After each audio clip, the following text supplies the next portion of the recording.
Welcome to the Relational Recovery Podcast. I'm your host, Wes Thompson, joined by my co-host, Austin Hill.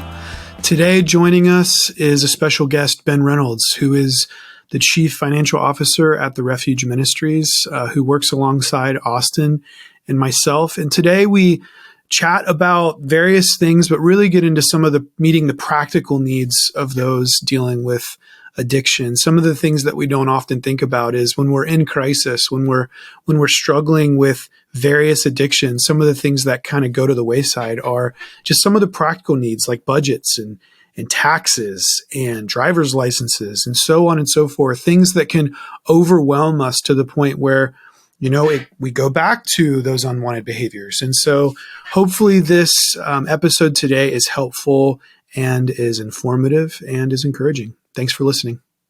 Hey, Austin, it's good to be with you again. Hi, Wes. How are you? I'm doing pretty good. Today, we've got a special guest with us, Mr. Ben Reynolds. Ben, how are you? I'm doing good, guys. Thanks for inviting me today. Well, Ben is the CFO at the Refuge, where all three of us work. The Refuge is a faith-based recovery ministry in Central Ohio, and I know that the guys in the ministry listen to this, which is one of the biggest reasons that we do it. So I thought we'd kick off. Ben, since we've got you here, can you just, tell us a little bit about yourself? Sure. I grew up in Southern Ohio. I am married. We've got 6 kids and 10 grandkids. So it keeps me pretty hopping on the family side. I actually was the banker for the Refuge right after they got started back in, I think it was late in the year 2000. And I've known Tom and Jonna Thompson for quite a few years. We went to church together at Open Door in Chillicothe. And then I was involved with the Refuge as a banker for many, many years. And then about in 2012 or 13, the bank that I was working at, it got bought out, and I went to another bank, and it was funny because the Refuge accounts came to the same bank. It's kind of like God said, you need to go here. So I worked in the bank until 2015, and your dad approached me to come and try to help out a little bit more. I had volunteered in the past and actually served on the board back in the early 2000s, but and then in late 2015, the board asked me to come on full time. And that was after almost a 30-year banking career. And just felt called and led by God to come on board. So I started working part-time in 2015. I came in full-time just about 7 years now. Exactly. It will be on February the 13th. So come Monday, actually.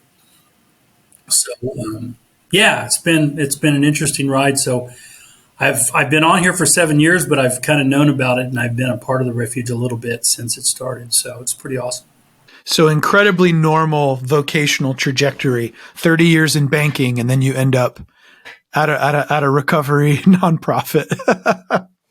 Well, that's what God does. He kind of trains you up sometimes and decides that it's time to change, or, he's got a plan, and I just wanted to be as obedient and faithful to that as I could. And I mean, I can't admit it was pretty scary making that change because it was completely different than what I'd done before. So, but I am very happy to be here. God has blessed me and my family, and I hope to be here for as long as he allows me to be.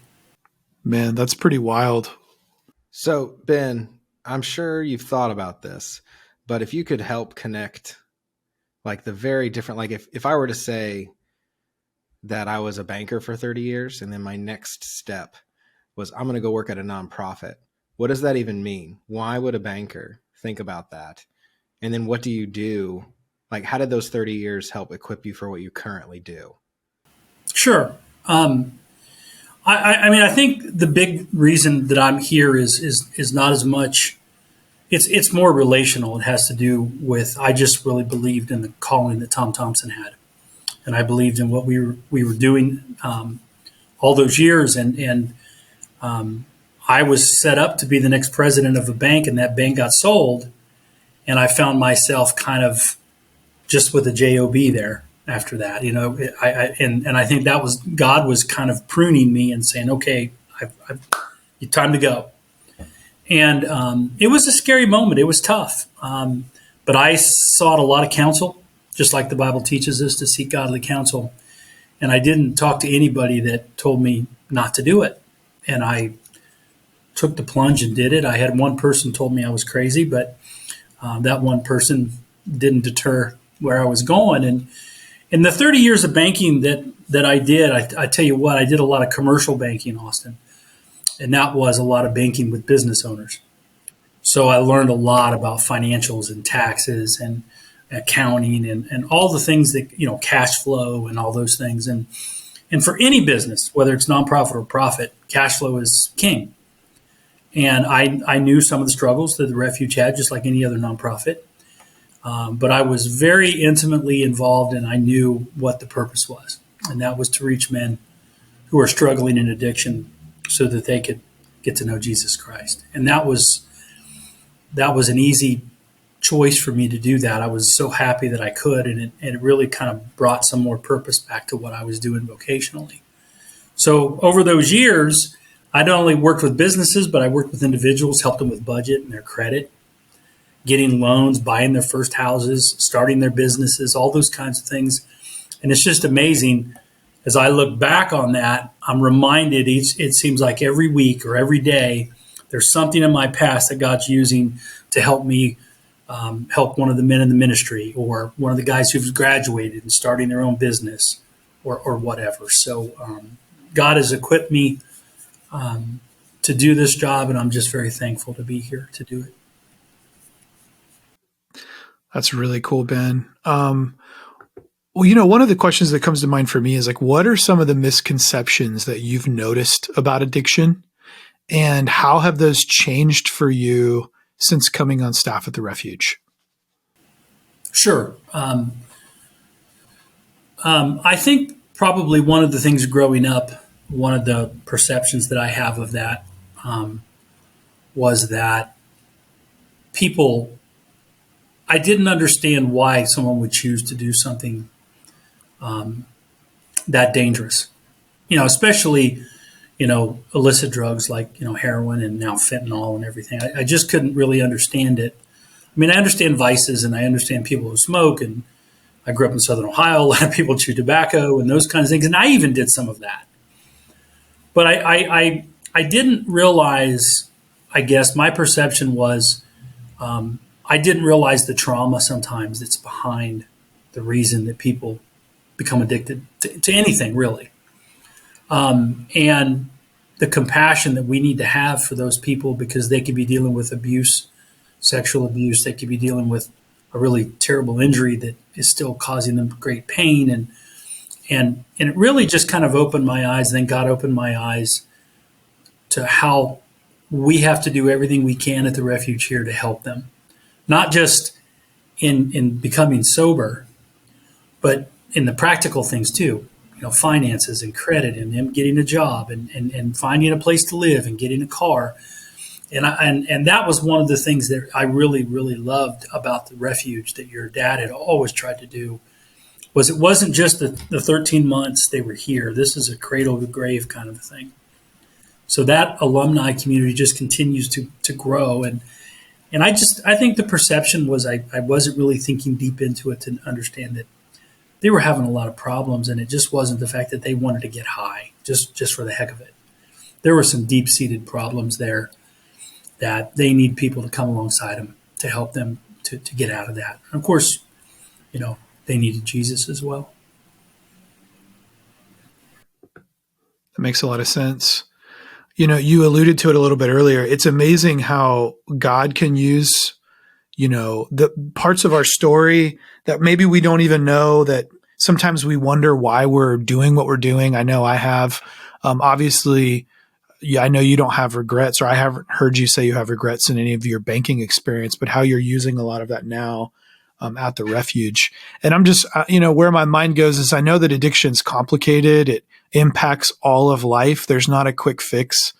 What are some of the struggles caused by addiction that aren't physical, but are related to, finance, taxes, in business that you've noticed in helping men at the Refuge? Sure. I tell you the one thing about the men in the refuge. A lot of them, many of them come through with a lot of them have a good skill set, especially in the trades. Some of them have owned their own businesses. These are smart, intelligent, resourceful men. And what has happened is it just seems, everything gets focused on the fix and trying not to get dope sick and trying to that they let all the things that they've kind of worked for all this time, they let them go. They let their credit slide. They're only worried about certain things, even relationships. And what happens from a practical side is they lose their ability to function in society in a successful way. They can't obtain loans. They can't hold jobs. Or if they do, they're not moving up maybe like they should because it hinders them. And I've talked to many of the men who, man, they're just so talented. And a lot of them have tons and tons of knowledge. And it's a shame because they say, I just wasted it away during my addiction, whether it's their savings account or their job or whatever. And I think that's probably one of the saddest things to me is to see them really lose a lot of things they've worked hard for all their life. Even if they're only in their 20s, but they've worked hard for, it's really sad to see some of that stuff get away from them because of their addiction. Yeah, that makes a lot of sense. What are some of the things that we do at the refuge or that you help with? You've kind of answered that to some degree, but what are some of the things that you do and that we've done that have really been helpful to some of the guys that have, maybe not stayed up to date with a lot of those things? Sure. I think one of the biggest things that we try to do, when a man's sitting in the refuge and he's contemplating launching, when it could be as early in third phase or even in second phase, they start to think about 2 or 3 major things, and that's where am I going to live, where am I going to work, and then how am I going to get around? So transportation, housing, and jobs are huge. So what I try to do to help Austin and his team on the residential side is I try to facilitate them getting things like working on their credit, getting a budget together, helping them get financing for a car, do what I can for resumes and taxes, help them get caught up because some of them haven't filed taxes in years. So as they're working their way through phase 3 and specifically in phase 4, and they're getting ready to launch, we're trying to do some really awesome things to help them launch well. When they first come into the ministry, we're looking at helping them get their birth certificate back. They may have lost that. They may not know where that is, or they're trying to get on Medicaid or Medicare. They're trying to get insurance, or they're just trying to get some basic things that they may have been homeless for years and they don't know where some of this stuff is.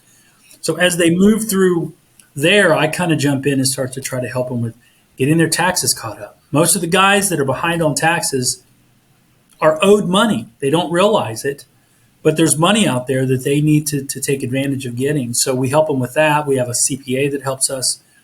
We help them with budgets. We help them. Lindsay Honda has a great program for the guys that are graduating the ministry where they help us get them cars at the best possible price they can. And then, of course, we have Project 614, which launches them out into housing. And so working with them on these, helping them with a resume, giving them a reference for a job, all those practical things, because the Bible talks in many places about the fact that we've got to step up and we've got to work. We've got to provide. And we want to help them do the best that they can when they launch. And then we want to stick around if they're going to be here locally. We want to be here to help them. So even on the alumni can come see me. I was at the hub last night, helped 2 or 3 alumni with their taxes, for the coming year. So I'm really excited about doing that work with them. It gives me a lot of joy. That's good. Go ahead, Austin. Ben, there are so the guys that are listening to this, there's a lot of guys in Lancaster right now, and you've seen a lot of guys come into the refuge and then become leaders, whether it's a coordinator or they are working a job with one of our employers afterwards. So you've seen a lot of men go through this entire process. What is something that you've seen in the men that you wish all the guys left with? So all the guys who've completed and done well, what's something that you wish that they would really focus in on while they're here? Well, I think the first and most important thing is that God loves them. We talked about this at Church Sunday. We are His treasured possessions, and so if they leave with anything, I want them to know that God loves them. Jesus wants a relationship with them, and He cares for them deeply. That's the most important thing. I think the second thing is I want them to know that the staff here at the Refuge is going to be here for them in any way, shape, or form that we can, not only during their time here, but even after they leave as an alumni. I really love to hear from the alumni. Every now and then someone will give me a call or shoot me a text or whatever. I love it. So that would be the second thing is, we talk about a relationship with God and then our relationship with others. And I think those two things are the biggest ones is take advantage of all of the opportunity that you have while you're here to create relationships and get your resume, do the practical things, do those things because we do love you guys. We want to see you succeed. So I think, the love of God, the love of the people here, and then of course the great brotherhood that you have with the other Refuge graduates and just people who've been with the Refuge, the Oaks of Righteousness. It's a great community, and so God, the relationships and them taking that into community. I just want them to know that we're here, that God's always there, and that we want to see them get into good community. That's good. That they're loved by God. They need to take advantage of the time they have with the men around them and build those healthy relationships while they're here and take advantage of it. That's good. So many of the things you mentioned is so practical, like that just everybody needs done, and I think this is really for both of you, but I'm curious, like when we haven't done a lot of those practical things, resume building, taxes, these things that maybe if you haven't done them in a while might seem really overwhelming, right? Especially things like taxes. I just think yeah, I wonder, like when you guys have interacted with alumni and with men in the Refuge, do you think that a lot of those practical obstacles is what kind of keeps people maybe from engaging or dealing with some of their, it's almost like you go back to addiction to not have to deal with some of that stuff. It's like maybe it starts with trauma or it starts with something, but then as these practical things pile up, how much do you see that impact the men, and have you noticed it being maybe easier to fix some of those things than a lot of guys maybe assume? I think they're a lot easier than they realize. So many men have came to me thinking that they're going to owe thousands and thousands of dollars on taxes and they end up getting money back. They don't realize, outside of someone who owns a bunch of businesses, if you just work a W-2 job, your taxes are they're pretty straightforward. And I can help them with that without much of a problem. And I know that that's a biggie. That's the weight of thinking the IRS is there waiting for you is not that's not a good thing. And I think that they probably worry about that more than they should. And it's an easier fix than they realize. And I would always encourage the men, no matter what that is practically that's causing them, anxious worry, is to come and talk to me or whatever. And I think you realize that it's not as bad as what you think it is. I would echo that, Ben. And I think an advantage that I see guys fall into two different camps when they're trying to get their house, essentially like their house in order outside of their emotional and spiritual health. So like all those tactical things. One side is the guys who I think struggle the most are just they don't talk about it, and it becomes something that they're afraid of, but they don't know what it is exactly. So it's a lot of the fear of the unknown, and they're just embarrassed like, how did I get to this point with these things? I'm 35 years old. I'm 50 years old. I shouldn't be here. Those guys really struggle with it, where they have a hard time getting those things done. The guys who really excel on the other side are the guys who come in and they're like they realize that, like, hey, I'm improving in my life because I'm being open and honest and vulnerable about how I'm doing emotionally. And like, these are the things that push me towards addiction. These are the crazy things that have happened to me, that I've been hurt. I have hurt other people. Those guys go like, well, I can use that same tactic with my normal every day-to-day stuff. And then they just like lay it all out there. Like, man, I haven't paid my taxes in 4.5 years. I think I stole something. I think this county in West Virginia needs to talk to me. I know I stole stuff from an insurance company. They just start thinking, and it's like, these are all the crazy things I did. And then we can like look at it and like, well, let's then figure out like, how do we address these and prioritize them and start chipping away at them. And then once we put an action steps connected to them, it's not like, well, it's going to take 18 months for one of those to be resolved, so we don't need to worry about it right now. So let's just focus on getting your driver's license. And then we just kind of break it down in small steps. But the only way we can do that is if we know everything, or if we're truthful with ourselves and others. So those are the two sides. I see the guys who do really, really well. They just lay it all out to people that care about them, that want to help them. And there's the staff, the ministry care specialists, our clinicians, the coordinators, the other staff that's around the ministry want to help get those things done. So it's something that like, you don't need to be overwhelmed by yourself. You can be worried about it if you'd like, but you can just like share the information and know that it'll get better. But the first step towards that is actually acknowledging that you need help. And that's one of the best things, is to see a guy who had a hard time. Like this happens every tax season. Guys are gonna be like, man, I owe the government so much money, they're gonna come arrest me. There's not like a SWAT team of IRS agents waiting for us to give information. They're gonna show up and like take all your stuff. Like, we're really low, like, they do not care. They just want us to get paid. There's other people they're worried about. And having someone like Ben who can calm those fears. And I know, like, from personal experience with you, Ben, like, there's a lot of really complicated financial things, and having a handful of difficult conversations with you were able to like break it down into a very understandable, simple way where I no longer have to feel like I'm going to go to jail if I check the wrong box on a tax form, because it's scary. Those letters are scary that you get from people, whether it's an insurance bill or something. Like, just having somebody to come next to you and say like, that's okay. They use that sentence to get your attention and scare you into contacting them. So I think the benefit is we have a group of people around here, including the guys in the ministry, that want to improve.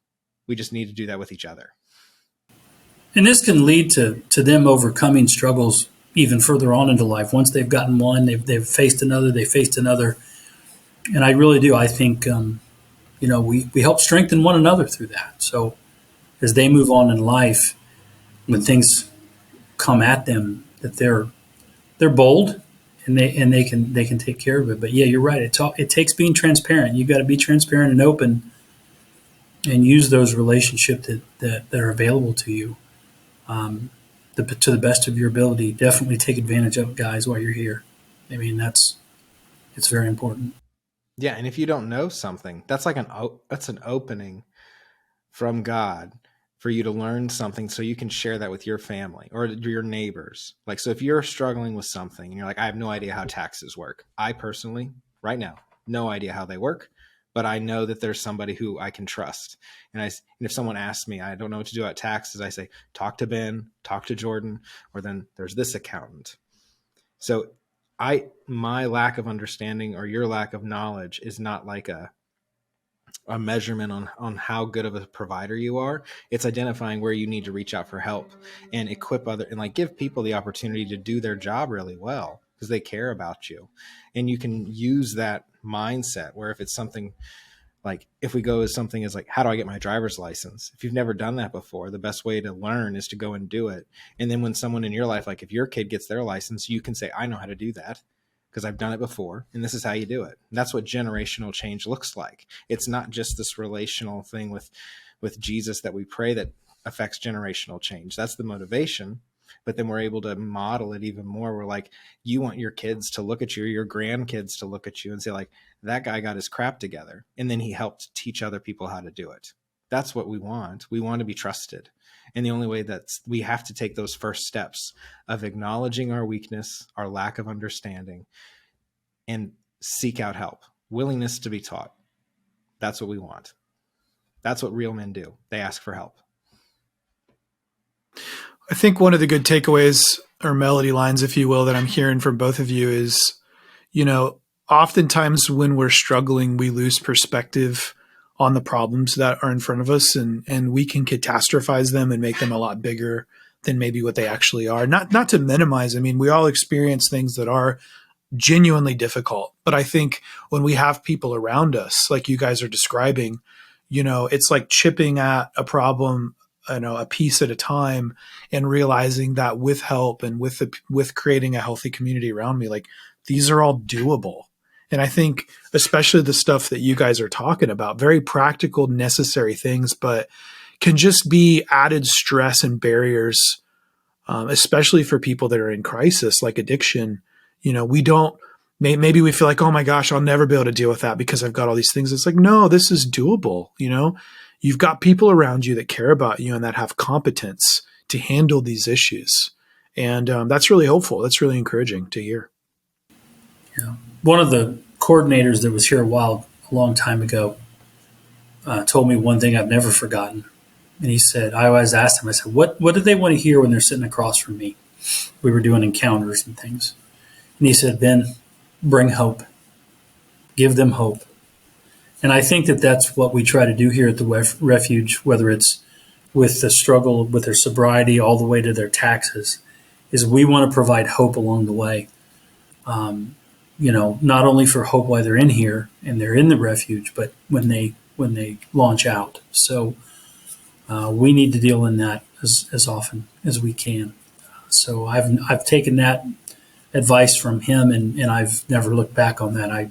That's what I always try to do when I'm sitting across from guys, provide them hope that God's much bigger than any problem that they're going to deal with. So yeah, it's a big deal. It really is. So with that in mind, Ben, pardon the sirens, what gives you hope about the Refuge right now? What should give the guys hope right now with the Refuge where they're at today? The majority of our staff are all Refuge alumni. We've got guys who have the DNA, who've been through it, and they're giving back, and not just at a coordinator level, but I mean at all levels. And that to me gives me a lot of hope, because we're starting to grow to the point where the alumni community is getting pretty large, and we want to be there for them. But what gives me the most hope is we're starting to grow, and we're starting to provide, just better and better service to the men, and better situations for them to be able to launch out. And it's difficult. We're a nonprofit. It's, we've got to work very hard, and we're very thankful for all the people out there who donate. And we got to work really hard, be good stewards. But I'm very hopeful that the guys that are leaving the Refuge now, that are graduating, if you will, there's so much more opportunity, I think, that we're continuing to learn to provide to them and help them with. And it goes back to, again, what Sean Johnson told me that one day, is hope. There's a lot of hope here, not only in God himself, which is ultimate, but also in the relationships and the things that we're doing to help them in while they're here. So that makes me very hopeful. Well, that's good, man. As we bring this to a close, for a guy listening right now who's struggling, who is thinking about, throwing in the towel and just going back, because it is hard. It's a challenge. What would you want to say to that person right now? First and foremost is God loves you, and you're here for a reason. And secondly is lean into your brothers, lean into the staff, And be transparent, like Austin said. Be open. That's the only way that you're going to get through some of these things is you've got to open up. I mean, God talks about us confessing our sin to one another. But we're here to help you. Don't, if you're up in second phase and you come up to Columbus and I'm there, I try to go to the hub once a week. Just, hey, I want to talk to Ben for a few minutes. Just talk to people. Let them know how you're feeling, because I'm telling you right now, this staff, that's why we're here. We're called here. We want to help you. So know that God loves you. Talk to someone, lean into the staff and lean into your brothers. There's a lot of people here who are rooting for you. And that doesn't even include all the people that we have as prayer partners at churches and different things out there that are praying for you guys. So there's a lot of support. Don't give up. Thanks for listening to this episode of the Relational Recovery Podcast. We'll be back soon with a new conversation. We'll see you then.